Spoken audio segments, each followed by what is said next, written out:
কাজল বলো মর্জিনা। আমার যে বড্ড ভয় হচ্ছে বন্ধু। বলো বলো কাজল, তুমি আমাকে কোনোদিন ছেড়ে যাবে না তো? না মর্জিনা, জীবনে একবার কাজকে হীরা ভেবে আমি ভুল করলেও আমি তোমাকে চিনতে ভুল করিনি মর্জিনা।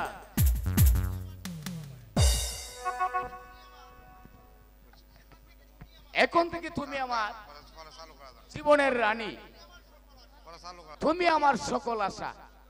কাজল মর্জিনা। চিরদিনই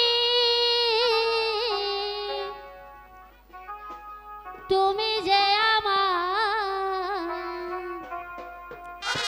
যুগে যুগে আমি তোমার,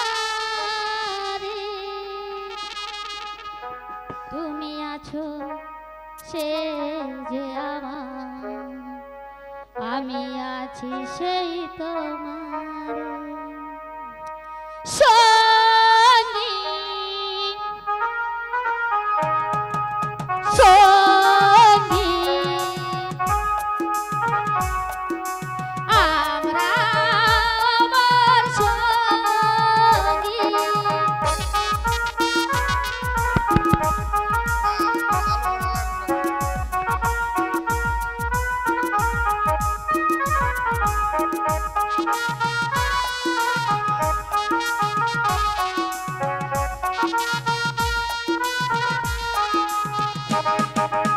এত কাছে হয়েছো তুমি, আরো কাছে তোমাকে যে চাই, তুমি ছাড়া এমন আমার নেই আর কেহ নাই।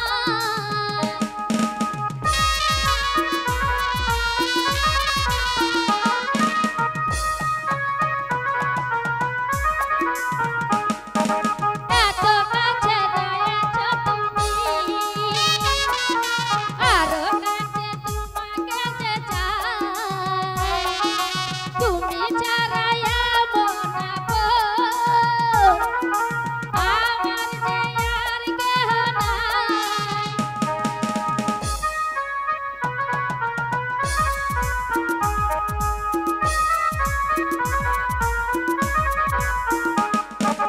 এ জীবন ফুরিয়ে যেদিন পাবো এক নতুন জীবন, সেদিনও হবে একাকার এই দুজনার দুটি মন।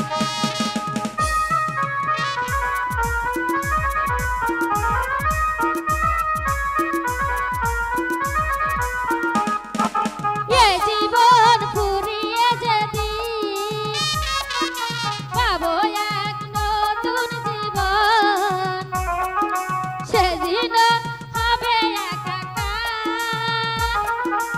এই দুজনার দুটি মন। বন্ধু বলো মর্জিনা। মর্জির কাজল কাজল তুই জলদি পালা। কেন কেন বাবা, কি হলো? রাজার লোকেরা তোকে ধরে নিয়ে যেতে আসছে। কাজল মর্জিরা মর্জিনা। কাজল না কাজল, আমাকে রেখে তুমি যেও না কাজল, আমাকেও তোমার সঙ্গে নিয়ে চলো না তা হয় না মর্জিনা। কাজল। আমার জন্য কেন তুমি দুঃখের আগুনে জাপ দিবে? তুমি না, আমাকে কাজল, বিদায় না। দাও মর্জিনা, না তুমি আমাকে বিদায় দাও কাজল মর্জিনা। কাজল। বিদায়। কোথায় কোথায় পালাবে শয়তান? পালাবার পথ একেবারে বন্ধ। সেনাপতি কাকা, আমি কোথায় কোথায় তুর্কি আগে আমি হাজির। এই কাকে বন্দি করতে হবে? এই সুন্দরীকে। হারামজাদা, কাজল খেয়ে শালার বেটা, তোমাকে না কত বন জঙ্গল খুঁজেছি। কাজল এই চলো এবার তোমাকে নিয়ে না, না। একটু জামা আদর না করব। কাজল এই চল না। এই চল শালা। আমি যাব না, তোমরা ছেড়ে দাও। তোমরা আমাকে ছেড়ে দাও। সেনাপতি সাহেব দয়া করে ওকে ক্ষমা করুন সেনাপতি সাহেব। না সে যে অপরাধ করেছে তার খুনি কবে না নে চলো তুর্কি কাপ ও কি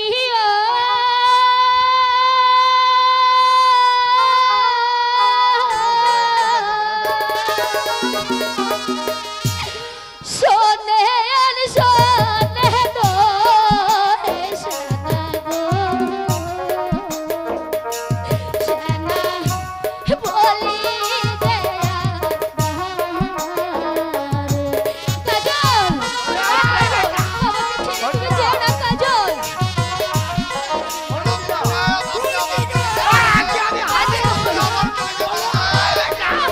বাবা হাতে দড়ি পায়ে পড়ে গো সেনা মুক্তিদার কাজল আমাকে ছেড়ে যেও না দাঁড়াও।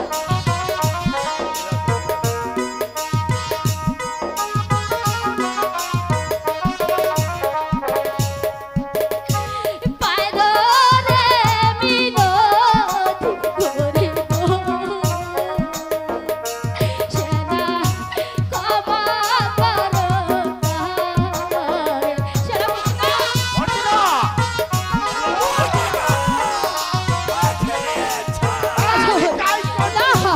কাজল যেও না কাজল না কাজল বিদায়ে জগতে গো সেনা আমার কেহ নাই কাজল আমাকে ছেড়ে দাও কাজল আমি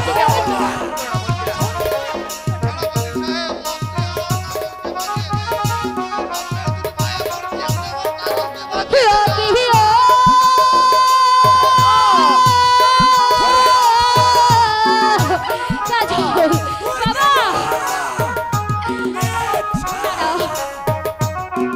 কাজল কাজল অর্জুনা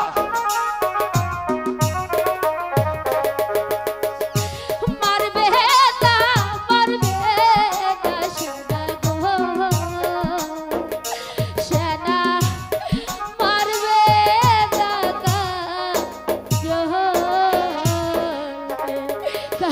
অর্জুনা আমি তোমাকে ছাড়া কেমন করে বাঁচবো কাজল। সরে শয়তানি নিয়ে যাও তুর্কি কাপ আমি তাই করছি হুজুর।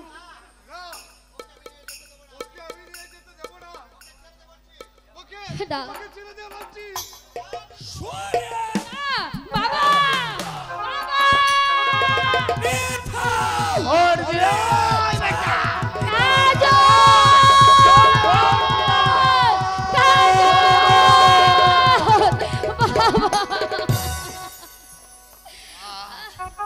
একটা সিটকুলি সামনে এক হাতের মধ্যে বেশ জন লাগে। বাবা কি হলো রে মা? আমি যে তোকে এই শয়তানের হাত থেকে রক্ষা করতে বাবা। পারিনি। আমি শয়তান হ্যাঁ, তুই শয়তান, তুই জানোয়ার, তুই লম্পট, তুই একটা কুত্তা।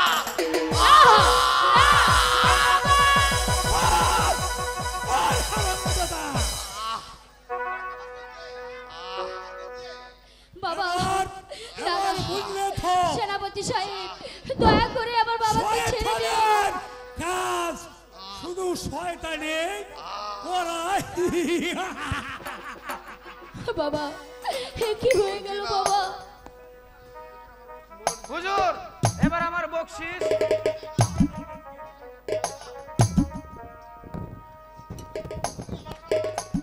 তুমি আমার সাথে প্রাসাদে গিয়ে সাক্ষাৎ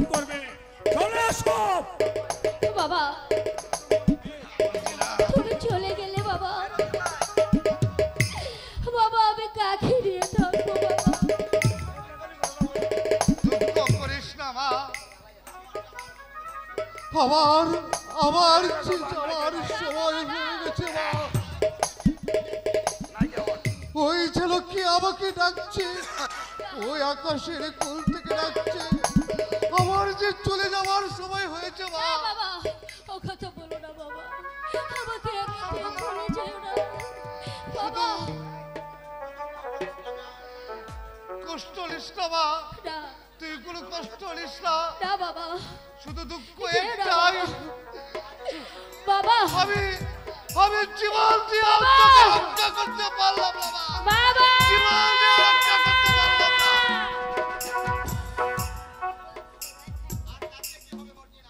আর কাঁদলে কি হবে মর্জিনা? তোমার বাবাকে ঘরে নিয়ে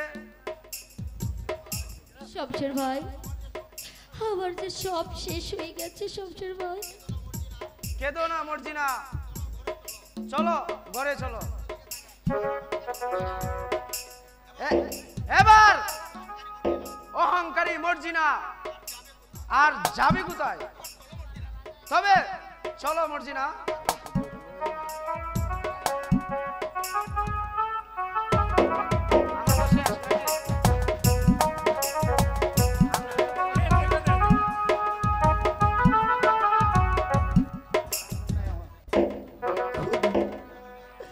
না না, আমি আমি পালিয়ে যাব, আমি এখান থেকে পালিয়ে যাব। এখানে আমি আর এক মুহূর্ত থাকতে পারবো না। আমাকে যেমন করি হোক এখান থেকে পালাতেই হবে। কোথায় পালাবে সুন্দরী? পালাবার পথ একেবারে বন্ধ। এই বিক্রম সিং এর হাতে ধরা না দিয়ে তুমি কিছুতেই যেতে পারবে না। ওগো না, তুমি আমাকে যেতে দাও। আমি তোমাকে অনুরোধ করে বলছি, অযথায় কলঙ্কের চাপ তুমি আমার মাথায় দিও না। আমাকে তুমি যেতে দেব।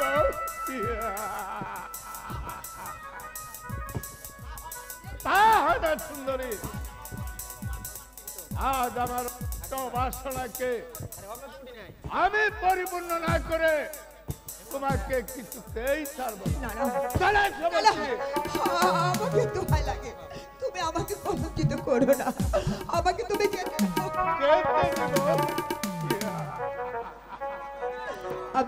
আমি তোমাকে এখানে দাঁড়িয়ে তোমাকে আমি অভিশাপ দেবো শয়তান।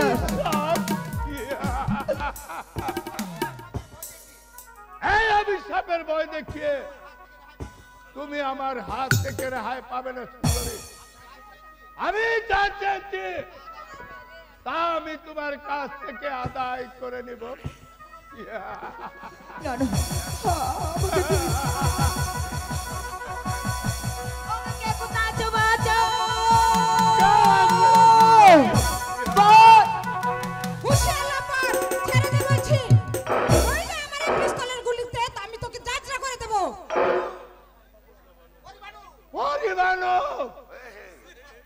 যদি বাঁচতে চাস তবে তুই এই মুহূর্তে স্থান ত্যাগ কর।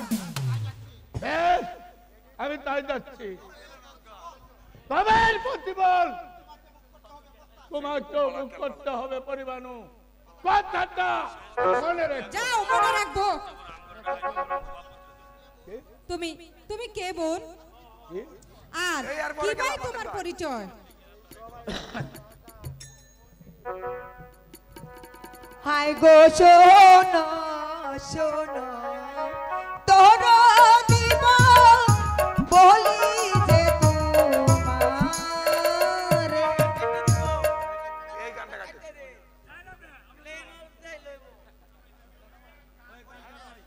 বেশ, তুমি এসো আমার সাথে। মহারাজের কাছে গিয়ে আমরা তোমার অভিযোগ পেশ করব। ঠিক আছে, তাই চলো বোন। তবেই তুমি পাবে তোমার বিচার। চলো বোন। তাই চলো বোন।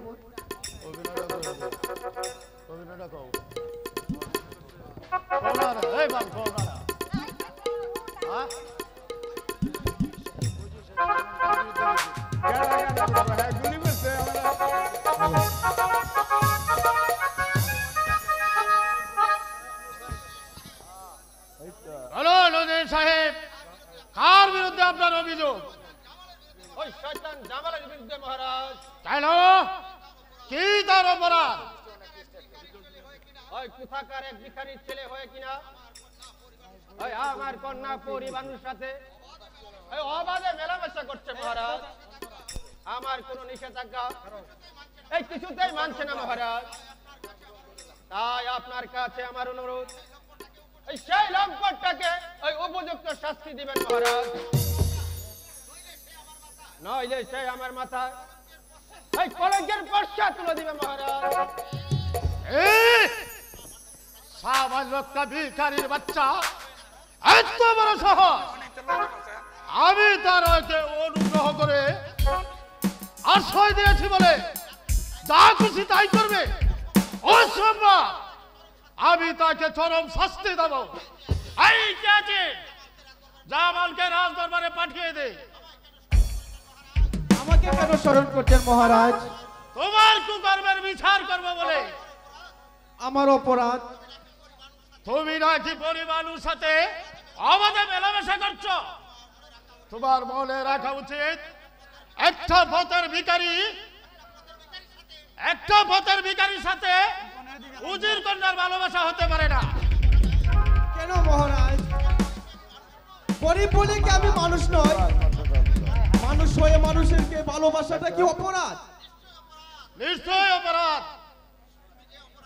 তুমি যে অপরাধ করেছো এই তার শাস্তি তোমাকে এই পেতেই হবে। মহারাজের কি একই কথা?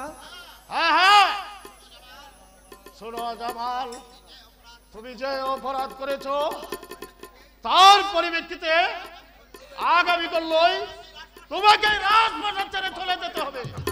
কারণ ভিখারির স্থান রাজপ্রাসাদে নয়। আপনি কাকে ভিখারি বলছেন মহারাজ? আপনি হয়তো জানেন না, যাকে আপনি ভিখারি বলছেন সে যে রূপনগরের নবাবপুত্র শাহজাদা জামাল। জামাল? হ্যাঁ মহারাজ, বাহ্যের নিম্ন পরিহাসে সে আজ আপনার আশ্রিত। আর তুমি? আমি হলাম নবাবের মসনকদার ইব্রাহিম খাঁ। শোনো ইব্রাহিম খাঁ। হ্যাঁ মহারাজ। জামাল, আমি না জেনে তোমার প্রতি অবিচার করেছি। তুমি কোনো দুঃখ নিও না বাবা। আমি ভেবে পাচ্ছি না যে যেই নবাবের অনুগ্রহে আজ আমি স্বাধীন রাষ্ট্রে প্রতিষ্ঠিত, আর সেই নবাব পুত্র হয়ে আজ আমার আশ্রয় হবে কেন? বলো বলো জামাল, কেন তুমি আজ পথের ভিখারি? সিপাহ সালা গুরগিনকা আর উজির অমরকার ষড়যন্ত্রের শিকার হয়েছে মহারাজ। আজ তুমি কে? গুরগিনকার পুত্র তারেক। তারেক ভাই, তারেক ভাই, বলো বলো আমার আম্মি জান কোথায় আছে? তারেক ভাই, যেদিন ইব্রাহিমকা তোমাকে নিয়ে রাজপ্রাসাদ থেকে পালিয়ে এসেছিল সেই দিন এই শয়তানের দল বেগম সাহেবকে কারাবন্দি করে রেখেছিল। না, তার স্পর্শে আমি সেই শয়তানদের কুকর্মের প্রতিবাদ করে বেগম সাহেবকে কারাগার থেকে মুক্ত করে নিয়ে এসেছি। এটা তা হতে পারে না। বেগম সাহেব তাহলে বেগম সাহেব এখন মুক্ত। বলো বলো তারেক ভাই, কোথায় আমার আম্মি জান? এই তো আমি আম্মি জান, আম্মি জান, আম্মি জান, আম্মি জান। বাবা, তুই কইছিলে অতদিন হলো তোর মুখে আমি মা ডাক শুনতে পাইনি বাবা। আমি যে অস্থির হয়ে গেছি বাবা তোকে দেখার জন্য। আমি এখনো বেঁচে আছি। আম্মি জান, বেগম সাহেবা, আপনার এই অবস্থা? হে হে রাজা সাহেব, এই শয়তান উজির আর বেঈমান সিপাহ সালার দিকে আজ আমরা সর্বহারা পথের ভিখারিনী।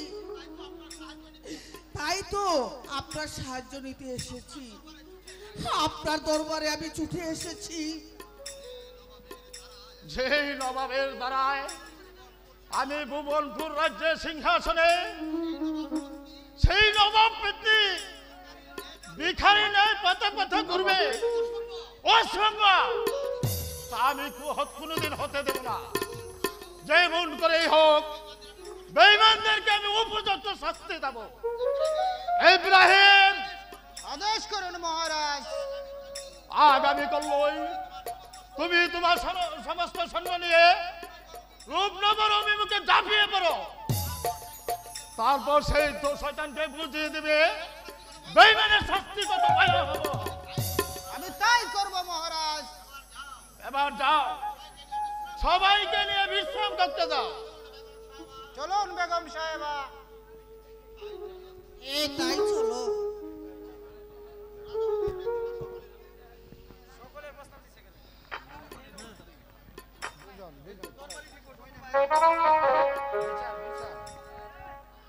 কোথায় কোথায় আমাদের মহারাজ? কোথায়? বিচার চাইতে এসেছি, ওনার কাছে বিচার চাইতে এসেছি। হ্যালো, কি হয়েছে তোমাদের? মহারাজ, আপনার ভাই আমার নারীত্ব হরণ করতে চেয়েছিল। এই সময় পরিবারও আমাকে উদ্ধার করে। এত বড় অন্যায়! আমার প্রাসাদে নারী নির্যাতন, আমি তাকে চরম শাস্তি দেব। এই কে আছে? বিক্রমকে পাঠিয়ে দে। আমাকে কেন স্মরণ করেছেন দাদা? আপনি আপনি আমাকে ক্ষমা করেন দাদা। আমার শাস্তি আজ আমি পেয়ে গেছি। বিক্রম! হ্যাঁ উজির সাহেব, এই চক্ষু দিয়ে সেদিন আমি সাঁওতাল কন্যা ফুলকির উপর তাকিয়েছিলাম বলে আর সাঁওতালরা আমার চোখ তুলে নিয়েছে। এবার হবে তো শাস্তি মৃত্যুদণ্ড। না মহারাজ, বিক্রম সিংহ যে শাস্তি পেয়েছে তার জন্য নতজারু হই আমি আপনার কাছে ক্ষমা চাইছি। আপনি তাকে ক্ষমা করে দিন। যাও, আজ তোমাকে আমি ক্ষমা করলাম। ময়না বেগম তোমাকে ক্ষমা করেছে, আমিও তোমাকে ক্ষমা করলাম। দাদা, যাও, এই মুহূর্তে তুমি আমার সম্মুখ থেকে দূর হয়ে যাও। বেশ, আমি তাই চলে যাচ্ছি। এবার বলো নারী, তোমার কি পরিচয়? রূপনগরের উজির কন্যা ময়নামতি, পিতার চক্রান্তে সে যে আজ পথের বিক্রি। আশ্চর্য তাদের রাজ্য পরিচালনা। যাও ময়না, বেগম সাহেবের কাছে গিয়ে সাক্ষাৎ করো। এরপর তোমাদের সকল ব্যবস্থা আমিই করব। চলো নজির সাহেব, সবাই চলো। তাই চলুন মহারাজ।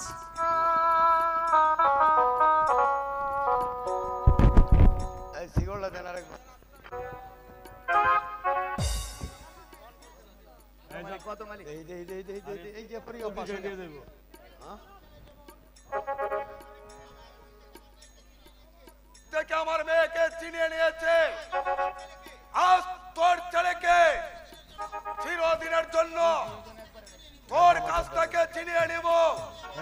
তবে আমার নাম সেনাপতি উজির ওমরে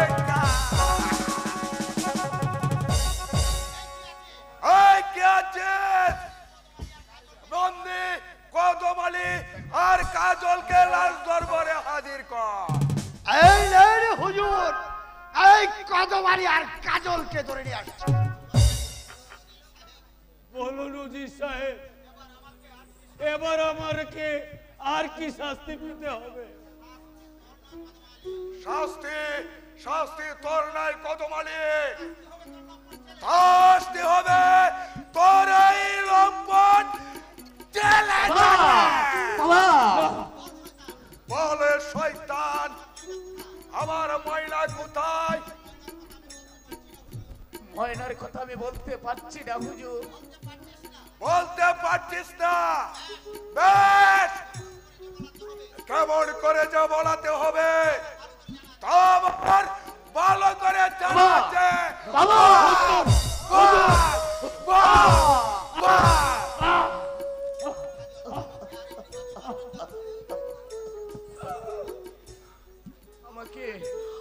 আমাকে এমনি ভাবে আর মারবেন না হুজুর।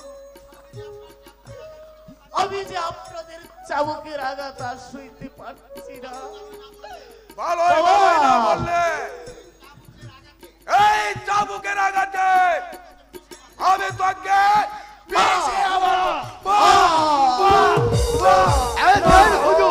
আর কয়টা পারিয়ে দেন শালাকে। হুজুর হুজুর হুজুর আমি না না বাবা না, আপনি কাজলকে মুক্তি করে দিন।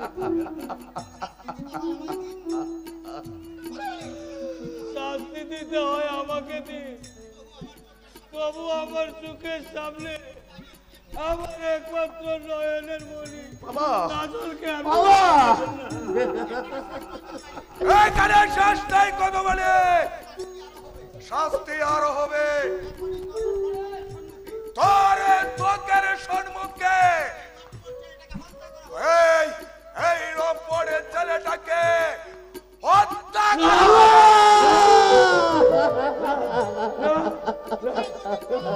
কোথায় কোথায় করবেন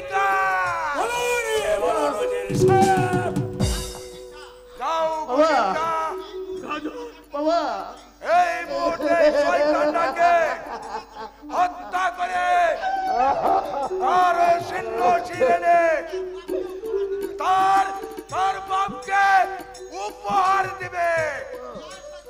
চলে বাবা না না না না হুজুর সাহেব, আপনার দুটি পায়ে ধরে বলছি হুজুর সাহেব, আপনি আমাকে হত্যা করুন, তবু কাজলকে মুক্তি করে দিন।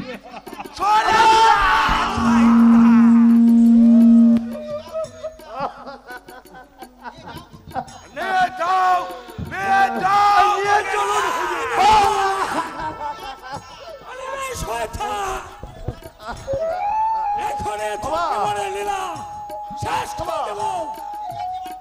নিজের জীবনটা আগে বাঁচা নিব।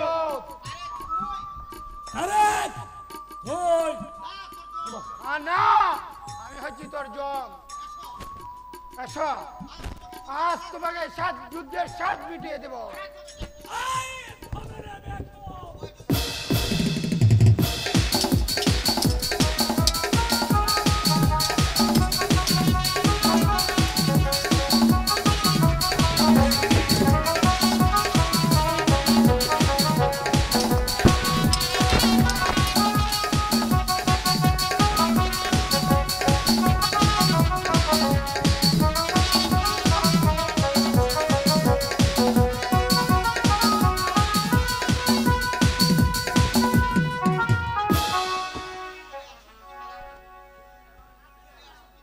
চলে আসো পিতা, আর আমাদের ভয় নেই।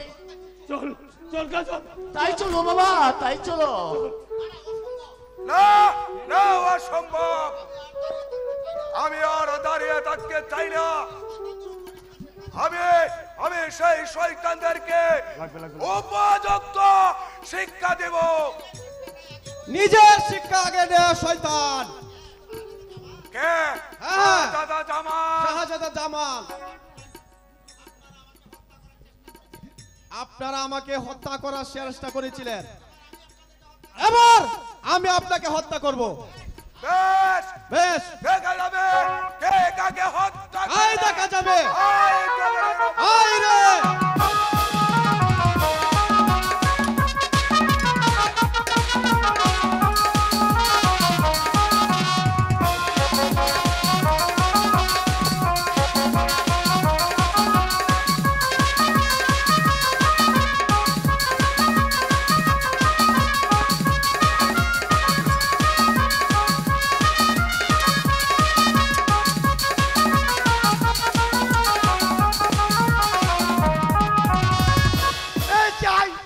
আমি এই সবের আগেও নাই পিছেও নাই, আমি এখন চললাম।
এটাই যে তোর কুকর্মের পুরস্কার।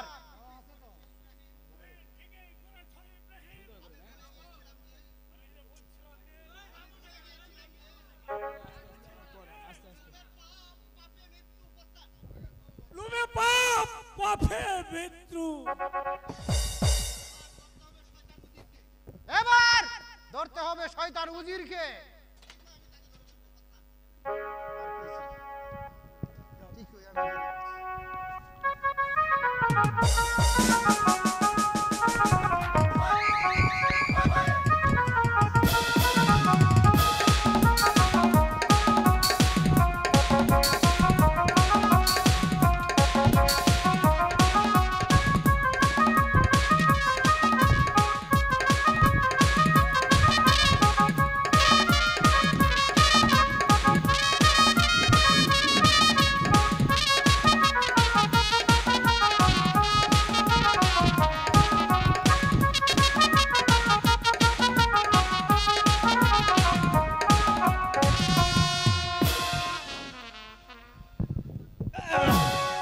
এবার মর বুড্ডা।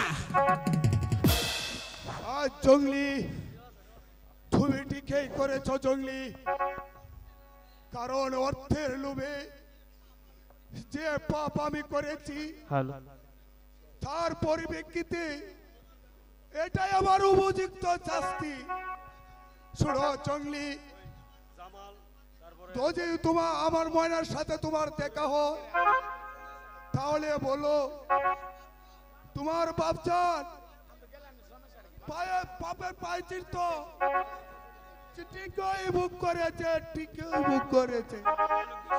শালা বুড্ডা, এবার বুঝে রে বেঈমানি সাজা কত নিষ্ঠুর।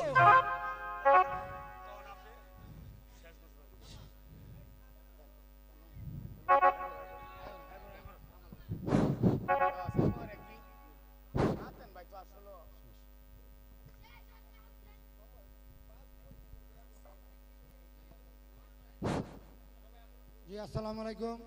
আমাদের সময় আমাদের আজকের নাটক আমরা এখানেই সমাপ্ত ঘোষণা করছি।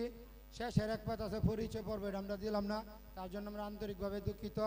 অনেক শিল্পীরা মেকআপ খুলে ফেলাইছে, তার জন্য আমরা আন্তরিকভাবে দুঃখিত। সোনার বাংলা নাট্যগোষ্ঠীর পক্ষ থেকে সকলে কৃতজ্ঞতা জানাচ্ছি যে আপনারা এতক্ষণ ধৈর্য ধরে নাটকটি উপভোগ করছেন, তার জন্য সকলকে আবারও ধন্যবাদ। সুজনকে নায়কের অনুষ্ঠান অভিনয় সন্তুষ্ট হয়ে শফিকুল, হাতেম, মনোহা 300 টাকা একজন পুরস্কার করছে।